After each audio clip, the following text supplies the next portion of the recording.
हे प्रभु हिंदू धर्म को एमाने नष्ट कर सारे। हेलो गाइज, ये जो वीडियो आपण देखुंती भल भाव टिके देखंतु। आंध्र प्रदेश रे बालाजी एवं तिरुपति मंदिर रे भोग लगुवा लड्डू घुषुरी चर्बी एवं गाई चर्बी एवं माछ तेल रे ताहा प्रस्तुति हेउची। एहार प्रचार एवं प्रसार रिसेंटली चली किंतु एक कथा आज्ञा 100% सत। कारण लैबोरेटरी रिपोर्ट अनुसार घुषुरी चर्बी गाई चर्बी एवं माछ तेल यार यूज होइछि बोली प्रमाण हो सारे। साउथ इंडिया रे आज्ञा गोटे घरोई कंपानी यार लड्डू तैयारी रे अनेक घी दरकार बोली से अनेक अपद्रव्य मिसाई से घी को प्रस्तुति करि थाई। तेणु आज्ञा यह आमर हिंदू धर्म पई गोटे अवमानना।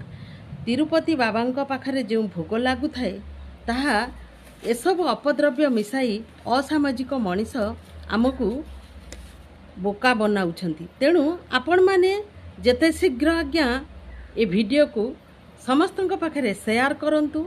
अपद्रव्य को आपण तुरंत बंद करंतु। यह आम हिंदू धर्म पई बड़ गोटे अवमानना। तेणु आमे यह जेते शीघ्र शेयर करिबा ए वीडियो को सेते शीघ्र ए अपद्रव्य को जे मिश्रण करछंती से दंड पाइबा निहाती दरकार। तेणु आप